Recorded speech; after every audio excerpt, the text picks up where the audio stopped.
I think when it comes to a sophomore effort in a light novel series, you can see the author really figure out if they're going to be able to step beyond just the premise and actually learn how to make their characters breathe and live in their own world. Welcome to the CodeX Cantina. I am Una. Today we are covering Spice and Wolf Volume 2. If you had missed the first volume, I'd recommend, of course, starting there. I don't understand people that start in the middle of series. It's really crazy to me. But I think the first volume is stronger than the second one. I did enjoy them both. There's nothing like stepping away from the usual battle or harem light novel. This series is a breath of fresh air. It's a very solid effort with focused characters. It's kind of interesting, the epilogue from this.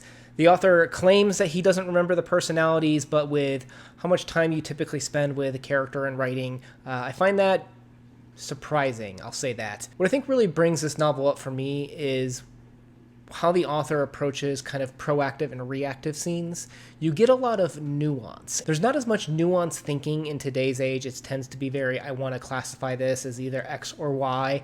And the ability to dive in and really hone in on human emotions is something that I think is wholly underutilized in particularly a lot of light novels that I read. This series is wonderful at really approaching that and kind of getting to understand kind of the condition that these two people who are ultimately lonely are getting from each other and from their relationship. I know that in the community, this novel tends to be a little bit more controversial. My understanding is that people tended to have liked this one less, but they really liked the first one, they liked the third one, and generally people tend to be hooked on the whole series if they're going to invest that much at that point in time. I know that some of the reasons why people are unhappy with this book, I think I can explain it from a writing perspective, and I also think that I would argue a very controversial point of view that I think the ending was necessary.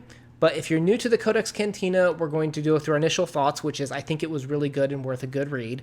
We're going to go into quotes to get you kind of the flavor of some of the writing, and then we'll get into kind of a plot recap and then an analysis breakdown and discussion part for those that want to stick around and dive deeper into the books, because one of the goals of this channel is to get people talking about books more. As for quotes, one of my favorite is actually early on page 37.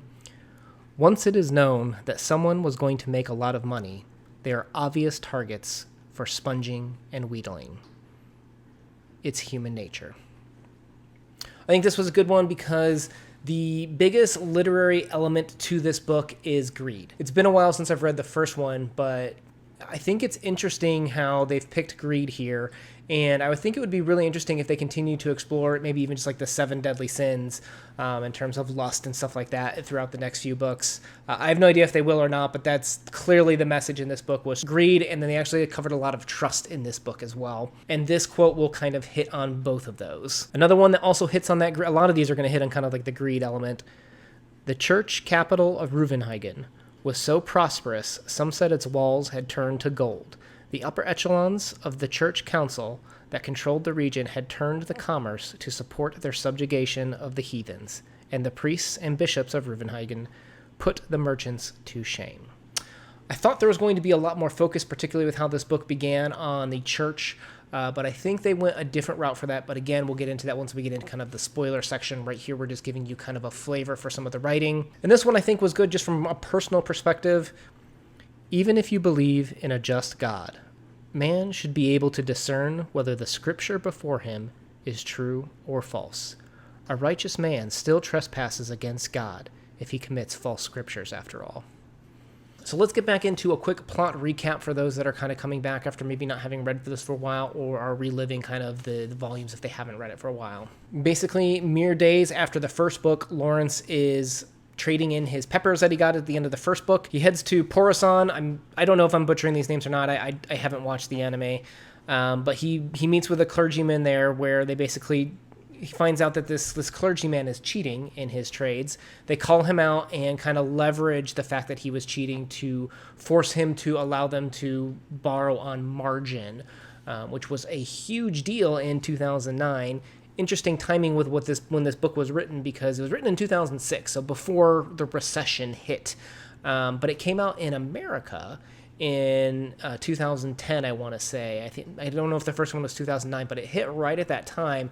And it's interesting that this kind of came in and speaks to the dangers of trading on margin right at that time. So they borrow a bunch of armor, and they are basically forced into trading it with a partner trading company of theirs, so that way the ledgers can match, and he doesn't have to travel back to Porosan to collect his potential profits. As he heads to Reuvenhagen for the trade, he meets a shepherdess, which is rare, named Nora, and he hires her to protect them from the wolves in the forest. Upon arriving, he goes to trade in the armor and finds out that the price of armor has plummeted, and now he is in a huge debt and rut that his own guild cannot cover, because he entered into this folly on his own. So he basically concocts this scheme to use Nora, who was the shepherdess with the sheep, to basically bring gold back in. And the people that are going to collect this debt on him are also in a really bad shape financially. It kind of dangles the carrot in front of them to have them finance the gold and become a partner in this crime. Now they go and get the gold, and their way back, he finds out that this company that he's trying to partner with attempts to murder him, betray him and Nora. He gets away, basically. There's, a scene with Holo transforming again at the end of the book. I don't know if that's going to be something that she just does every book. But basically, they overpower the men with, the wolf god on their hands, head back in to meet the head of the Remilio company, and sell the potential profits to him. He then turns around and sells the potential profits that the Remilio company would make when Nora sneaks the gold in to his own guild at a very much reduced rate. And this is where I think you have a lot of people that are like, well, this isn't the ending that I thought. I thought they were going to kind of sneak it in, and he's a merchant. He should want to make as much profit as possible. But let's get into the first topic of this discussion section, which is greed. So I think some people may have felt a little bit disconnected in the beginning, because it's kind of like, what was the purpose of this church scene? Did we really need to have a whole scene involving the church with him basically trading in the peppers for the armor? Couldn't he just have somehow entered the deal for the peppers directly to that?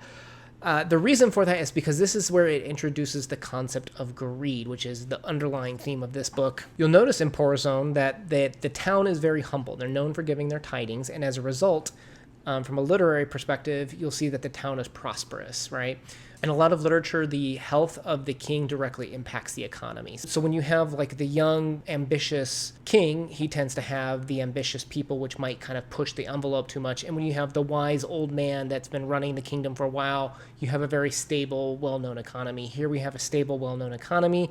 And I think he's actually tying that not back to the king, but back to the concept of the people of they give. They're givers. They're not greedy. They have a healthy tithings, and that's what keeps their town healthy. So we see the first act of Lawrence basically performing greed when he strong-arms him into borrowing on margin, basically taking more inventory than he has cash to cover. And that's where you got that initial quote with the once it is known that someone was going to make a lot of money, they are obvious targets for sponging and wheedling. So this is a stark contrast when we head to Reuvenhagen, which takes all the profits, right? And you see the walls up around it, and from a literature perspective, when a castle is heavily walled, yes, it's being attacked. Yes, it's typically representative war, but it also typically means that there's a lot of secrets in that kingdom, which we soon see with how this plot unfolds in Reuvenhagen. Once we're inside, we see the people are kind of a little bit more secretive, more to themselves. They're less helpful than they were in Porazón. And it's interesting, even the founder of Reuvenhagen has that background where when he was trying to expand the influence and drive out the pagan gods, which is obviously, I thought that's where they were going, was more of the religious perspective, but I think this comes back to the greed aspect, where when he started to push too far, he even lost an arm, as Holo claims to have happened, or heard that story a long time ago. When you push too far, sometimes the dog bites back, right? Now when Lawrence approaches, he shows graciousness with Nora. He hires her even though he doesn't have to. I think it brings in an interesting element where you can compare his and Holo's relationship, him and his wolf's relationship, with Nora and Enoch, or her dog's perspective. You can kind of see a little bit of parallel with their relationships through this part of the story. But I digress. Once the trap is sprung and Remilio Company kind of reveals the debt that he is now brought onto himself, Jacob, he goes and visits his home guild. Jacob brings up a very interesting statement where he says, "A sin must be punished, and it is my duty to enforce that simple principle." So again, the glimmer of hope is once again when Lawrence kind of leverages some of the graciousness of the people that he's able to kind of start this deal. And then that comes back to the Remilio Company, where once again they attempt to betray Lawrence when they feel that they could kind of get more money, or that they worry that the word will get out about how they've performed an illegal activity. Again, here comes that greed element, and how does that work out for them? Okay, great. That part's fairly obvious. It's not super interesting. But you must pay attention to that to understand the ending, because if you read this or watched it from an anime perspective and got to the ending and you're like, why didn't he just get the money and he would have made like 4 or 5 times as much? It comes back to the greed aspect of things. Lawrence learned the error of his ways. His error during the margin deal was trying to push for getting too much profit. Here is the slightly more wise Lawrence learning that sometimes it's better to have one bird in your hand rather than 2 in the bush, if you will. And he sells the contract to Jacob, kind of makes amends with his own guild, and gets rid of the bad Remilio influence, if you will, and risk. That it's not actually a horrible deal if you think about it, and it actually makes absolute sense when it comes to that Lawrence needed to learn to not be as greedy as what has greed brought ruin to others in the story. So again, I think it would be really interesting. I plan to continue this. We'll start the 3rd volume up here shortly, and it'll be interesting to see if there are some more of the 7 deadly sins as a central theme to what Lawrence has to learn as he goes through these journeys, because I know there's several more books in this. It would be nice if it wasn't so episodic and there were an overarching theme that led them forward. We'll see. The other thing that I think is really valuable to talk about when it comes to this book is the concept of introspection, the idea of what characters think about things. We are obviously limited to just Lawrence's thoughts. He has to project what he thinks other people are thinking throughout this book, as opposed to an omniscient narrator who would be able to tell you this is what this character is thinking. And I think the story does a good job of allowing that to breathe in a reactive scene as opposed to the proactive scenes. So in the story, we have an example of that with Holo when she's talking with Remilio. Transfixed by Holo's sharp look, Remilio froze, as if he had swallowed a stone. So he didn't need to tell you what happened. He didn't need to show you what happened. He used a little bit of... it's not introspection because it's not technically Lawrence's point of view, but it's drawing the point that this book does a really good job of not just burdening the reader with a bunch of adverbs. I see that a lot. If you've watched our Thrawn book, there was 71 usages of the word smile, smiled thinly, smiled abruptly. Like, when you have too much of that, it will slow your reader down. It'll be interesting. I don't speak Japanese, but what that translation looked like from Japanese to English, was that there in that native tongue as well, or did the translator help in that regard? I'm not sure, but overall, the slow burn aspect, the relationship where characters aren't forced into situations, but the situations pull out the character, that's what really makes this series shine, is everybody's excited to see how Holo and Lawrence react to each other, because they're definitely taking their time, and it's not a forced character reaction that you get, and sometimes it's very natural and it's very well done. And the introspection from Lawrence about how he feels about things and doesn't want to let too much of himself out, I think everyone can kind of feel that when they're dating or are dating. You don't want to put too much of yourself out there. There's this concept of vulnerability that you only want to let so much out. It's great to see a very realistic character in this light novel represent that. To address some of the issues that I think some people have said that they didn't connect with this book as much, and there's actually you can break the rules when it comes to writing. Okay, some of the best ways to have really creative and interesting literature is to actually break the rules, but you got to know the rules too. And I think what happened here, just from a straight rule perspective, is when it comes to your first plot point, or the first major plot point, you can have elements that lead up to it, is you generally want to have that revealed at about 25% of the way into the book. You need to have some breathing room in the beginning, and you need to have a lot of room between that and your second plot point, which will lead to the climax, to kind of further and nuance out that struggle. Now, when you look at the structure of this book, I remember finishing chapter 3 of 6, 7, 8, depending if you include the epilogue or whatever, but it was literally on my Kindle, it was like, I think 46% of the way through, and when I was holding the physical book, it looked like halfway through. That's when it was finally revealed that the price of armor had tanked, and he's now in a trapped plot. So a trapped plot is where the main character is stuck in something. It could be a cave, it could be a cavern. In this situation, it is a financial obligation where he is stuck. And I remember writing teachers are very specific that characters can get stuck at any time. Like, you don't have to write it so the character gets physically stuck, or obligation in this standpoint stuck at 25%. But the character needs to at least realize it at 25%.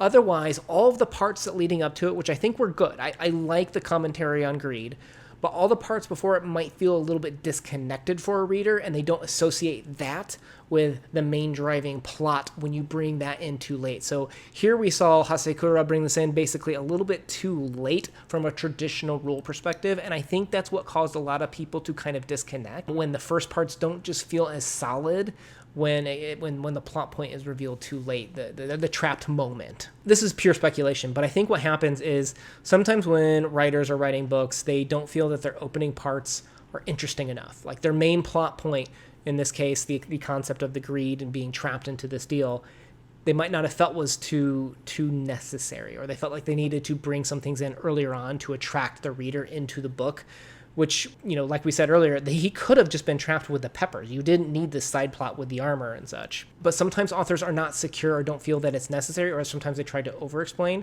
I think what might have happened was he might have originally written this so that it was at the 25% point, but was not really secure in the opening part, which was a little bit slow and did drag a little bit.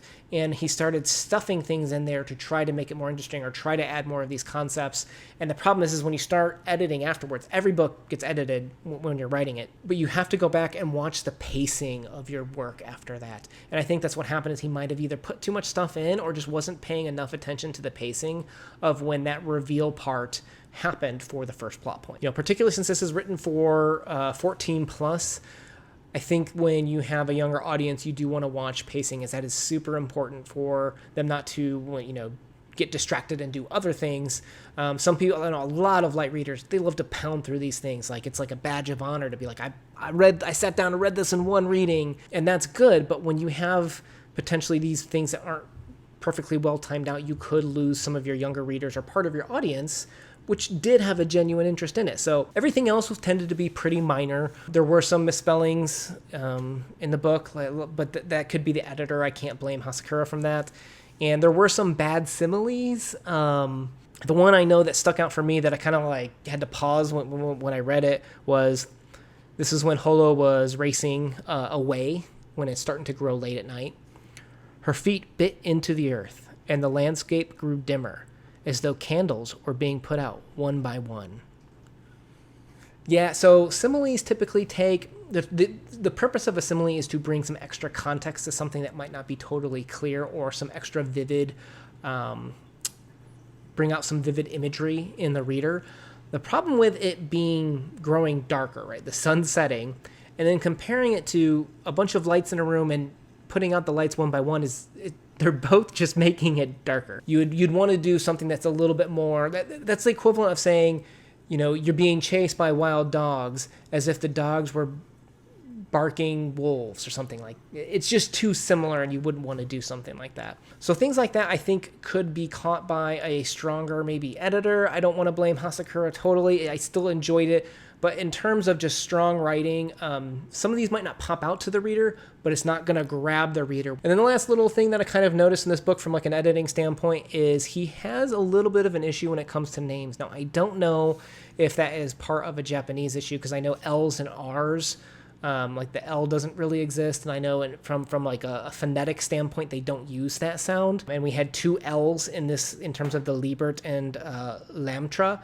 You don't typically want to introduce two similarly named things. I noticed that in the first book, the Medio and Milano companies, you needed to have them start with different characters when they're introduced at similar times too. Like, you wouldn't want to introduce characters like Andy, Aardvark, and Alicia at the same time.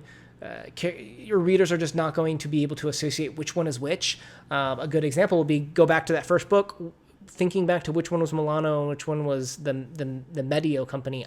I can't remember which one is which now. Very minor notes, but these are things that readers will either resonate or not resonate with. And I think, as an author, you you want your readers to really be into it. So I would just offer those things. But overall, the literary element of Greed I thought was decently well done, and I thought that the ending where he had to be smarter and what he learned from it had to happen that way. He had to step away from some profits that I think, while it might be controversial and some people don't like it, I think some element of that is how it had to be done. And maybe if he had brought the greed out more to the forefront for some of these people, it would have been more obvious why he had to step away. But overall, really enjoyed this book. I will definitely be continuing on with the third one. For those of you that don't know, I am a heavy library user, so I will be ordering it, asking my library to order it, and hopefully that will go through so that we can continue the series. With that said, I'm also looking to do some Monogatari series next. For those of you, I know there's probably a lot of fans. If you're looking for me to break it down and talk a little bit more about the literary elements and talk about the book, I want to help translate that for people and get a conversation going about these books, because books are awesome and we need more people reading. If you are down for that type of a mission statement, please subscribe and consider watching more of our videos. We try to publish every Monday and Thursday. And with that said, guys, I appreciate your time. Happy readings.